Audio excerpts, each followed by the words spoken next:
একে স্কুলে পড়ুয়া আদিবা আক্তার নামে এক মেয়ের সঙ্গে প্রেমের সম্পর্কে জড়ায় বিজয়। এদিকে সম্পর্ক চলাকালে 2022 সালের জানুয়ারিতে জেসিকার সঙ্গেও তার প্রেমের সম্পর্ক হয়। দুজনের সঙ্গে প্রেমের সম্পর্ক বজায় রেখে 2022 সালের ফেব্রুয়ারিতে আদিবাকে গোপনে বিয়ে করে বিজয়। জেসিকা বিয়ের বিষয়টি জেনে গেলে বিজয়ের সঙ্গে তার বিভিন্ন কথোপকথনের স্ক্রিনশট আদিবার মেসেঞ্জারে পাঠায়।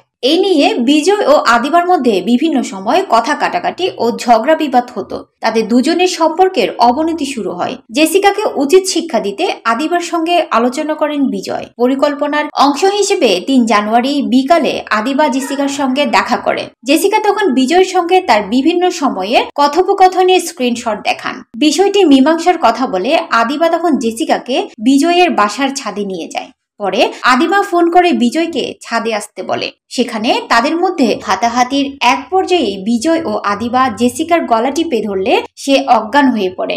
নিজেদের নির্দোষ প্রমাণ করতে তখন তারা জেসিকার ছাদ থেকে লাফিয়ে পড়ার নাটক সাজায়। অজ্ঞান অবস্থায় জেসিকাকে ছাদ থেকে নামিয়ে এনে রাস্তার পাশে ফেলে রেখে বাসার ভেতরে চলে যায়। পরে পাশের বাসায় থাকা বিজয়ের চাচা জেসিকাকে রাস্তার পাশে পড়ে থাকতে দেখে চিৎকার শুরু করেন। এই সময় বিজয় ও তার পরিবারের সদস্যরা বাসা থেকে নিচে নেমে আসে।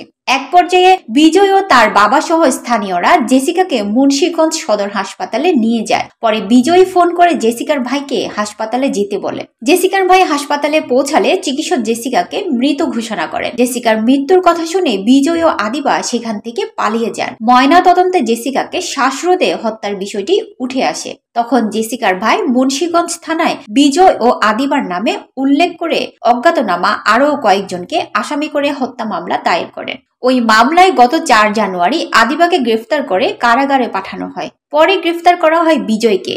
মুন্সিগঞ্জের একটি কলেজ থেকে 2022 সালে এইচএসসি পরীক্ষা দেন বিজয়। হত্যাকাণ্ডের পর মুন্সিগঞ্জের সিরাজদি খান এলাকায় এক বন্ধুর বাড়িতে 4 দিন আত্মগোপন থাকেন তিনি। পরে ফরিদপুরের একটি মাজারে আরও 22 দিন সে আত্মগোপনে থাকে বলে জিজ্ঞাসাবাদে জানিয়েছে। 1 ফেব্রুয়ারি ঢাকার ওয়ারিতে এসে আরেক বন্ধুর বাসায় আত্মগোপনের চেষ্টা করলে সেখান থেকে র্যাব তাকে গ্রেফতার করে।